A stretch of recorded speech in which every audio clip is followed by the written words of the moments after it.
Hai, selamat datang di channel Alur Cerita Film Cinemazy Recap. Seperti biasa, komentar terpilih di konten Mimin sebelumnya kali ini ditulis oleh @ellie_dirilman. Dia menulis, "Min, mantap, bapakku suka nonton Mimin." Wah, salam buat bapaknya ya. Semoga kalian semua yang nonton video ini diberi kesehatan dan dilancarkan rizkinya. Amin. Alur cerita film yang akan Mimin bawakan kali ini berjudul Osiris yang rilis pada tahun 2025 ini. Film ini bercerita mengenai serangan alien yang berhasil menjajah planet bumi.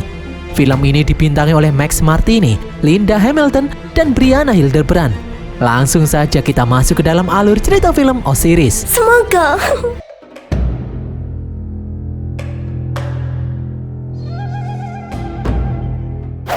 Pada tahun 1977, NASA mengirimkan satelit ke luar angkasa untuk menjelajahi luar angkasa. Namun setelah satelit itu terbang melewati planet Saturnus, tiba-tiba satelit itu melenceng dari orbit dan kemudian hilang entah kemana.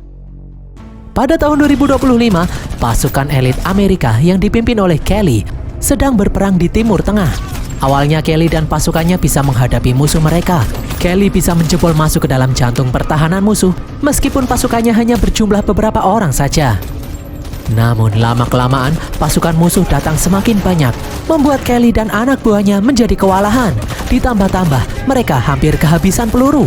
Kelly lalu menyuruh anak buahnya untuk menghubungi markas agar menjatuhkan bom di tempat ini. Meskipun resikonya, Kelly dan anak buahnya akan ikut mati juga. Tiba-tiba, bukannya pesawat pembom yang datang, justru sinar merah aneh yang muncul dari atas langit. Dari balik awan, muncul pesawat aneh yang menembakkan laser, membuat pasukan yang mengepung Kelly hancur. Pesawat itu kemudian memancarkan cahaya putih. Kelly dan pasukannya yang penasaran kemudian maju untuk melihat pesawat itu. Namun pesawat itu malah mengeluarkan sengatan listrik yang menarik Kelly dan anak buahnya terbang masuk ke dalam pesawat aneh itu. Kelly dan anak buahnya pun merasa kesakitan. Mereka seperti mengalami mimpi yang buruk. Mereka ditahan dan dijadikan eksperimen oleh sosok makhluk aneh. Singkat cerita, Kelly dan yang lain kemudian sadar kembali. Mereka keluar dari dalam tabung yang dipenuhi cairan. Setelah melihat rekan-rekannya juga baik-baik saja, Kelly curiga kalau saat ini mereka sedang ditahan di dalam markas militer rahasia milik Rusia atau China. Anak buah Kelly yang bernama Jack kemudian melihat tulisan asing yang tertempel di dinding. Namun secara aneh, dia bisa membaca tulisan itu dengan lancar. Jack memberitahu kalau yang menangkap mereka bukanlah pihak Rusia maupun China, namun sesuatu yang tidak berasal dari bumi. Prajurit lain yang bernama Reyes lalu menambahkan kalau di tulisan itu juga tertulis nama-nama mereka. Mereka kemudian melihat kalau senjata yang mereka pegang memiliki peluru yang masih terisi penuh, padahal sebelumnya mereka hampir kehabisan peluru. Mereka pun bingung siapa yang menculik mereka dan kenapa senjata mereka terisi penuh. Kelly pun langsung mengajak anak buahnya itu untuk mencari jalan keluar. Mereka kemudian bergerak menelusuri lorong. Namun langkah mereka terhenti karena pintu besi yang ada di depan mereka tertutup. Kelly kemudian mengajak yang lain untuk mencoba membuka pintu ini secara manual. Beberapa prajurit mencoba membuka pintu itu. Meskipun terasa sangat berat, mereka akhirnya berhasil membukanya. Mereka pun langsung melewati pintu itu satu persatu. Setelah dilepas, pintu itu langsung menutup kembali dengan keras. Setelah beberapa saat menyusuri lorong lagi, mereka kembali menemukan pintu besi yang tertutup. Namun kali ini, pintu itu tidak bisa dibuka karena ada besi pintu yang keluar jalur. Seorang prajurit yang bernama Rodi kemudian menemukan lubang ventilasi. Dia menyuruh Reyes masuk ke dalam lubang ventilasi untuk memeriksanya. Reyes pun langsung masuk dan menelusuri lubang ventilasi itu. Setelah keluar dari dalam lubang ventilasi, Reyes melaporkan kalau situasi aman. Kelly dan yang lain pun kemudian masuk ke dalam lubang ventilasi menyusul Reyes. Setelah keluar, seorang prajurit yang bernama Gibbs melihat ada bekas cakaran aneh di pintu, seperti ada makhluk yang sangat kuat mencoba mendobrak pintu itu. Tiba-tiba mereka mendengar suara teriakan dari jauh. Kelly yang penasaran pun mengajak pasukannya memeriksa sumber suara. Sepanjang perjalanan, mereka melihat ceceran darah di lantai. Mereka kemudian masuk ke dalam sebuah ruangan. Di sini, mereka melihat mayat-mayat manusia yang digantung dengan kondisi mengenaskan. Kelly lalu mengajak Reyes dan Gibbs ikut dengannya untuk memeriksa lebih dalam. Mereka kemudian melihat ada seorang wanita yang ternyata masih hidup. Kelly pun langsung melepaskan ikatan wanita itu. Wanita itu bernama Rafi. Tiba-tiba dari samping muncul alien menyeramkan. Alien itu langsung menyerang Gibbs hingga tewas. Pasukan yang tadinya ada di luar kemudian masuk membantu Kelly. Mereka menembaki alien itu bertubi-tubi namun sia-sia. Nash kemudian mengambil senjata alien yang ada di samping pintu, namun dia tidak bisa menggunakannya. Rhodey pun langsung meminta senjata itu. Secara aneh, Rhodey bisa mengaktifkan senjata alien. Rhodey pun akhirnya berhasil menumbangkan alien itu dengan senjata alien. Saat akan diperiksa, tiba-tiba alien itu bergerak kembali. Raffi pun langsung menembak kepala alien itu hingga hancur lebur. Raffi kemudian mengajak yang lain untuk bergegas pergi. Dari belakang, pasukan alien datang menyerang mereka. Seketika terjadi baku tembak yang sengit. Kelly menyuruh Raffi dan yang lain untuk pergi. Saat sedang berlari, Raffi tertembak di kakinya.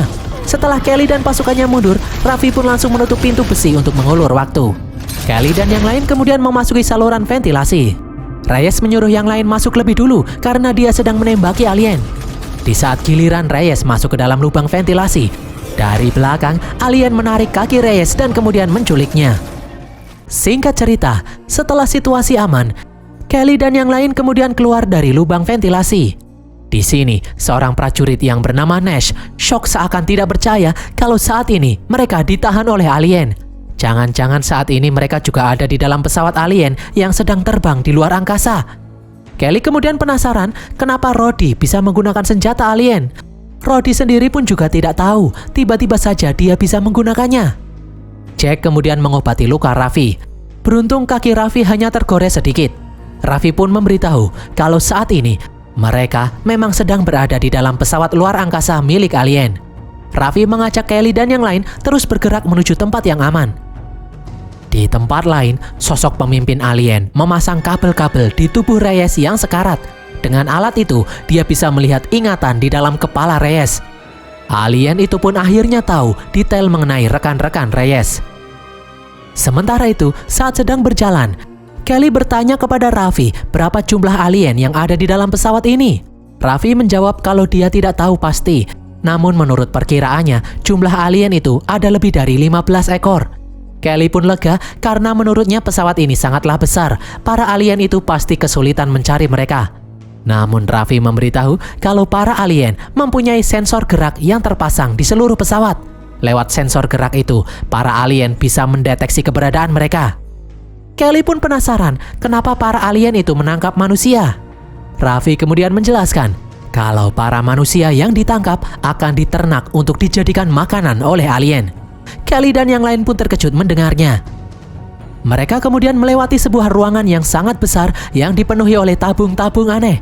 Di saat Jack memeriksa salah satu tabung dari dekat, Jack kaget melihat ada manusia di dalamnya. Raffi pun memberitahu kalau para alien sengaja menangkap manusia dan kemudian memasukkannya ke dalam tabung-tabung cryo ini agar tubuh manusia masih utuh meskipun disimpan dalam waktu yang lama. Mereka kemudian memasuki ruangan besar yang dipenuhi oleh kontainer-kontainer. Mereka melihat kalau kontainer itu berasal dari bumi. Rhodey kemudian memberitahu yang lain kalau dia memiliki firasat para alien yang ada di luar sana pasti sudah mengetahui keberadaan mereka. Cepat atau lambat para alien itu pasti akan datang ke sini. Rhodey mengusulkan untuk jangan kabur lagi, mereka harus balik melawan. Kelly pun memiliki ide, namun dia membutuhkan sukarelawan untuk mengalihkan perhatian alien. Jack pun menawarkan diri untuk menjadi pengalih perhatian karena dia bisa berlari dengan cepat. Singkat cerita, Jack menunggu para alien di lorong. Setelah melihat segerombolan alien datang mendekat, Jack langsung berlari memancing para alien itu menuju ruangan kontainer. Setelah para alien itu masuk, Kelly dan yang lain langsung menembaki alien-alien itu di kepala hingga tumbang. Namun setelah mengalahkan alien-alien itu, Raffi sendiri malah merasa kalau serangan barusan terlalu mudah, pasti ada sesuatu yang aneh. Kelly pun kembali mengangkat senjata menuju pintu masuk. Dan benar sekali, pasukan alien yang lain kemudian muncul menyerang mereka.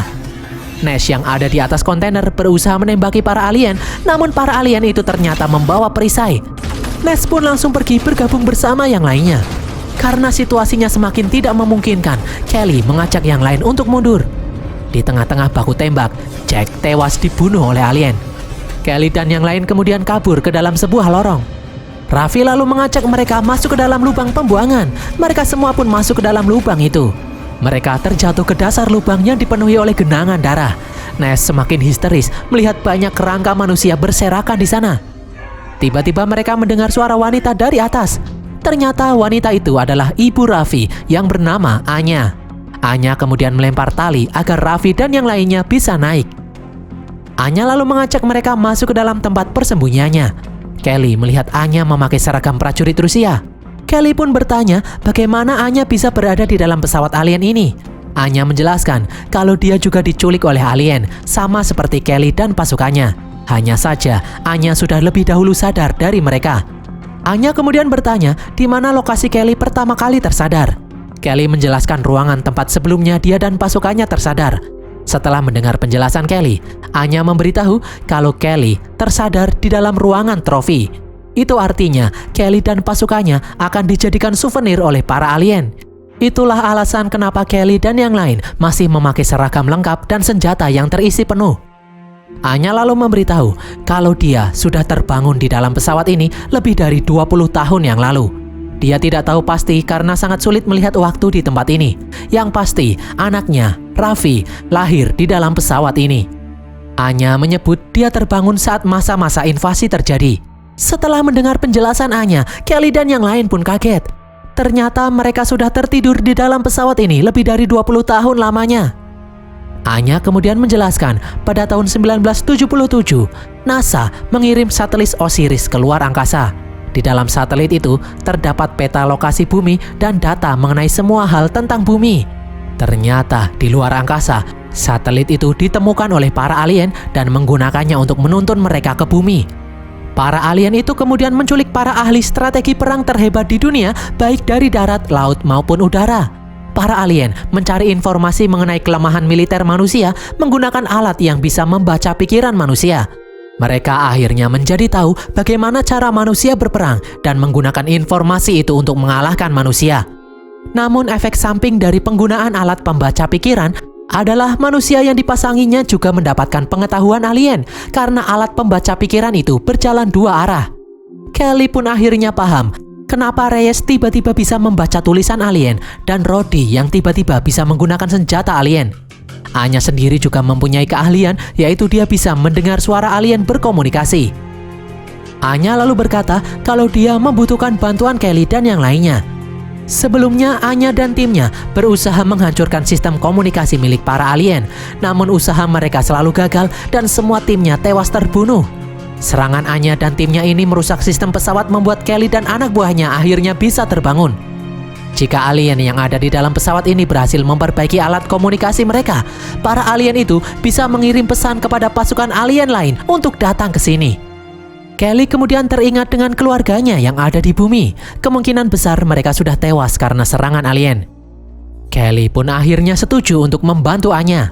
Kelly lalu bertanya apakah Anya memiliki persenjataan yang memadai. Anya lalu menunjukkan kalau dia masih menyimpan beberapa bom. Anya pun memberitahu kalau ruangan komunikasi alien adalah tempat yang paling dijaga oleh para alien. Anya memprediksi kalau jumlah alien yang tersisa kini hanya 24 ekor saja. Namun mereka tidak bisa menyerang secara langsung karena hal itu sangat beresiko. Kelly kemudian memiliki ide.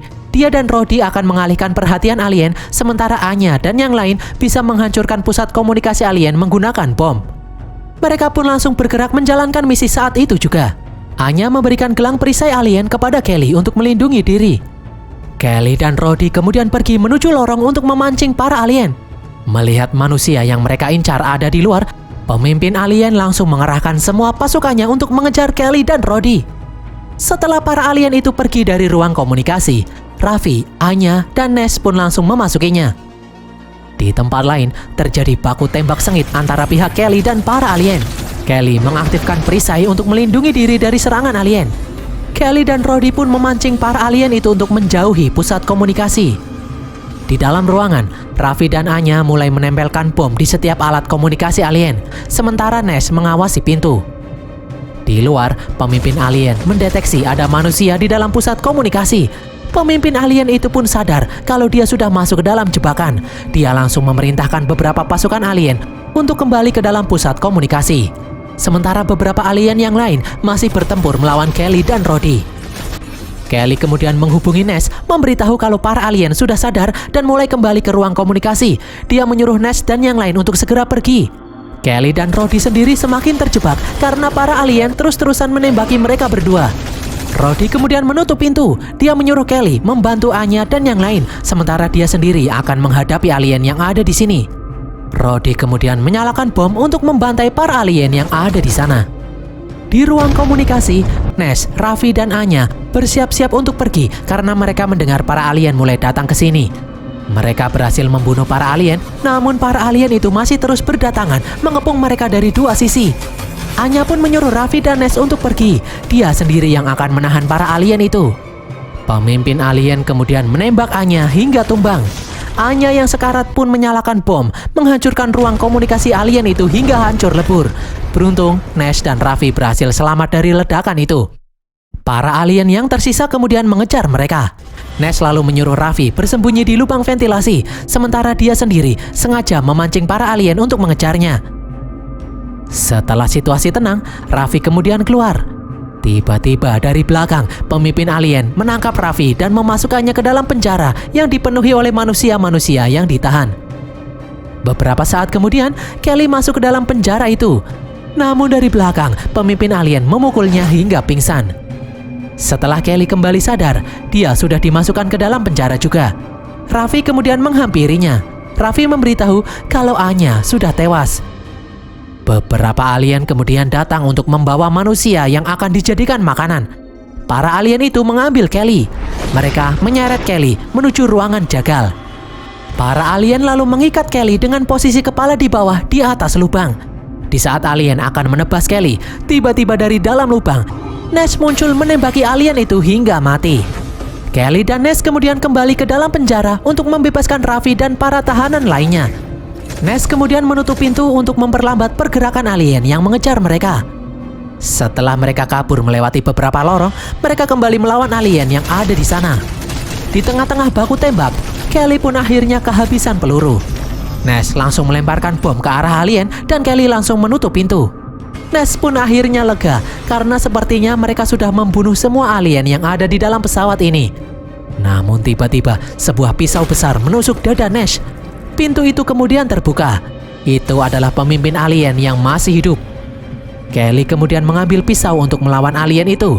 Kelly menyuruh Raffi untuk pergi. Kelly dan alien itu pun bertarung dengan sengit. Namun Kelly terpojok karena alien itu sangat kuat. Alien itu membanting dan melempar Kelly hingga kewalahan. Kelly kemudian memancing alien itu untuk mengejarnya. Saat alien itu mendekat, Kelly langsung menutup pintu, membuat tubuh alien itu terbelah menjadi dua. Alien itu pun akhirnya berhasil dikalahkan. Kelly lalu menghampiri Raffi yang sedang memandangi cahaya dari atas. Menyadari ada sesuatu yang aneh, Kelly pun mengajak Raffi keluar dari dalam pesawat ini. Setelah keluar, Kelly terkejut melihat kalau ternyata selama ini mereka tidak berada di luar angkasa karena pesawat alien ini masih terdampar di bumi. Mereka berdua melihat Menara Eiffel dan gedung-gedung di kota Paris yang ada di sekitarnya sudah hancur lebur, tidak ada tanda-tanda kehidupan sedikit pun. Dan berakhirlah alur cerita film Osiris ini guys. Semoga kalian terhibur.